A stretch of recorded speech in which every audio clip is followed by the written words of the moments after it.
الحمد لله وكفى، والصلاة والسلام على النبي المصطفى وكل من سار على آثارهم واقتفى، وسلم تسليما كثيرا. بادئ ذي بدء، أتوجه بالشكر لمن شاهد الحلقة الماضية التي استضافتنا فيها زوجة ابني أحمد شيماء في أكلة شهية، وخاصة أنني علمت بالثناء الجميل علينا والدعاء لنا وتلبية إلى طلبكم أن نكرر اللقاء. فيطيب لي اليوم أن ألتقي معكم في موضوع حق الزوجية، حق الزوجة على زوجها، وحق الزوج على زوجته. فأبدأ الحديث مستعينا بالله عز وجل ومرددا قول الله سبحانه وتعالى: رب اشرح لي صدري ويسر لي أمري واحلل عقدة من لساني يفقه قولي. الابن البار عن معاوية بن حيدة قال: قال رسول الله صلى الله عليه وسلم حينما سئل: ما حق زوجة أحدنا عليه؟ فقال صلى الله عليه وسلم: أن تطعمها إذا طعمت، وأن تكسوها إذا اكتسيت. أن تطعمها إذا طعمت، وأن تكسوها إذا اكتسيت، ولا تضرب الوجه ولا تقبح ولا تهجر إلا في البيت. الابن الغالي، ينبغي عليك أن ترحم زوجتك، لأنها أم ولدك وقعيدة بيتك وطاهية لطعامك وغاسلة لثيابك وخادمة لفراشك ومربية لولدك وأنس وبهجة نفسك، كما أن الله تبارك وتعالى جعلها تحت أمرك ووكل أمرها إليك.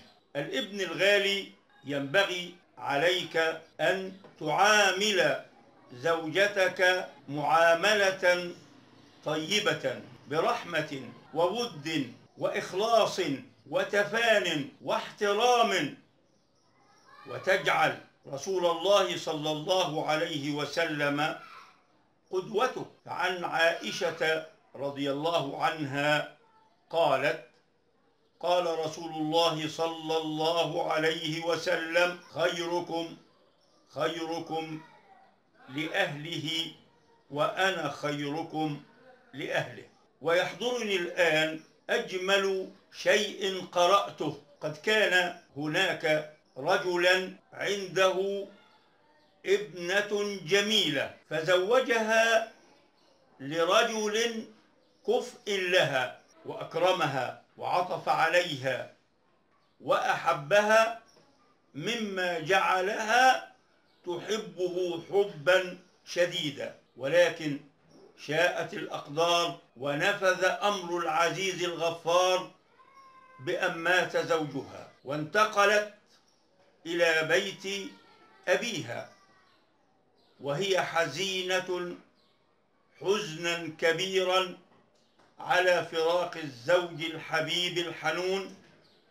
وفي يوم من الأيام ذهبت إلى بستان لأبيها من أجل أن تجلس مع نفسها تتذكر حبيبها الحنون، فأنشدت وهي في البستان هذه الأبيات.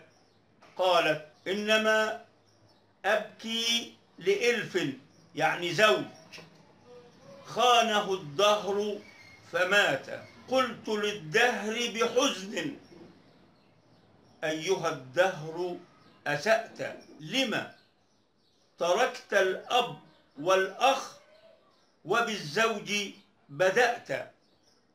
فسمعها أبوها فاقترب منها وقال لها: ماذا تقولين يا بنيتي؟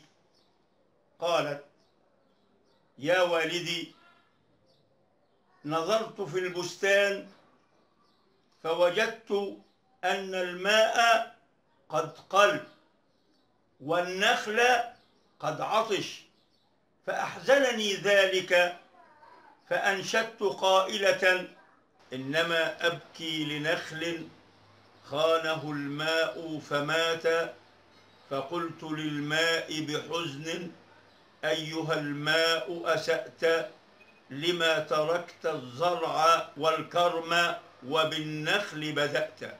ابن البار إذا عامل الزوج زوجته معاملة طيبة بحب وحنان ورأفة ومودة واحترام، كان الزوج بالنسبة للزوجة كل شيء، وأعطته كل شيء، ولم تبخل عليه بأي شيء، ولم تفضل عليه شيء. فزوجة المرء عون يستعين بها على الحياة ونور في دياجيها، مثلات فكرته إن بات في كدر تحنو له وتمد إليه أياديها، في الحزن فرحته تحنو فترضيه، فينسى بذلك آلاما يعانيها. كم زوجة ذكية في بيتها، كم زوجة ذكية في بيتها تدبر شؤون البيت وهي تنجيها، والزوج يتعب لتحصيل عيشته، يجهد منه النفس يشقيها. إن رجع للبيت يرى وجه زوجته قمرا منيرا تسر النفس يحييها. الزوج ملك والدار مملكة، والسعد والصفو يجري في نواحيها. أما أنت أيتها البنت الفاضلة فاستمعي بآذان صاغية وعقل فاهم وقلب واع إلى المربي الأول والمعلم القدير رسول الله محمد صلى الله عليه وسلم، حينما سئل: من خير النساء؟ قال: خير النساء من تسر زوجها إذا نظر إليها وتطيعه إذا أمرها. خير النساء من تسر زوجها إذا نظر إليها وتطيعه إذا أمرها. جاء أيضا قول رسول الله صلى الله عليه وسلم في وصف النساء، قال: أكمل النساء من نظر إليها زوجها فسرت وأمرها فأطاعت. صلى الله عليه وسلم: خير فائدة أفادها المسلم امرأة جميلة تسره إذا نظر إليها وتطيعه إذا أمرها وتحفظه في ماله ونفسها. فالجمال بنتي الغالية ليس جمال الشكل والمنظر والنسب، إن الجمال جمال حسن الخلق والأدب. وأود أن تستمعي إلى وصية أم لابنتها ليلة زفافها.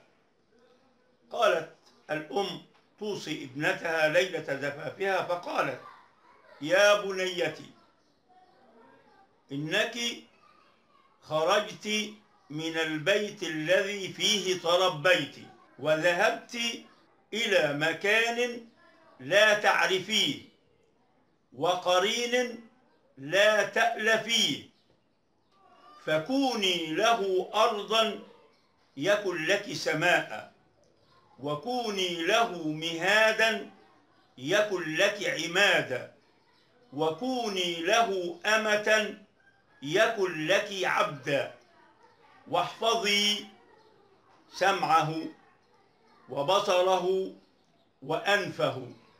احفظي 3 أشياء لزوجك: سمعه وبصره وأنفه، فلا يشمن منك إلا ريحا طيبا، ولا يسمع إلا قولا حسنا، ولا ينظر إلا جميلا.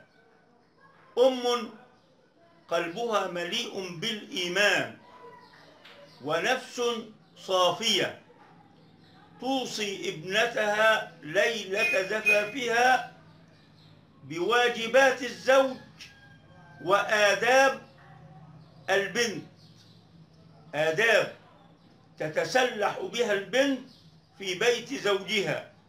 فلو أطاعت كل بنت هذه الوصية وعملت بها لسعدت البيوت، وأصبحت البيوت سعيدة هانئة، وتربى الأولاد في جو بين أبوين يحب كل منهما الآخر، بين أبوين كل منهما يحترم الآخر، يحنو عليه ويعطف عليه، ويجد ما يريحه فيفعله، وما يغضبه فيبتعد عنه.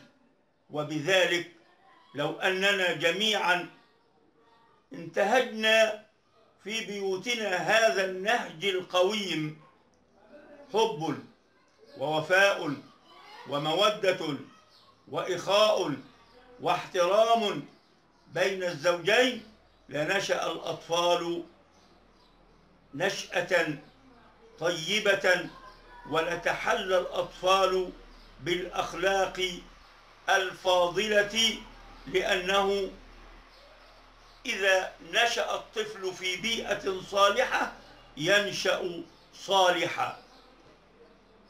ابن البار، ابنة البارة، المشاهد الكريم، لو أننا جميعا تخلقنا بالأخلاق الفاضلة وكان هدفنا الرحمة والرأفة والحب والإخاء في بيوتنا، والزوج لم يحاسب زوجته على كل صغيرة وكبيرة، ويتجاوز عن خطئها إذا أخطأت بغير عمد.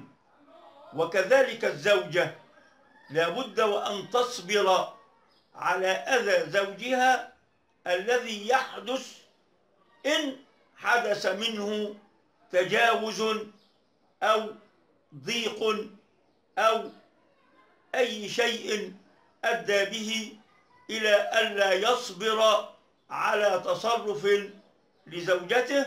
ينبغي أن تصبر الزوجة على ذلك، وبقدر صبر الزوج على زوجته وبقدر صبر الزوجة على زوجها يكون الثواب عظيما عند الله تبارك وتعالى.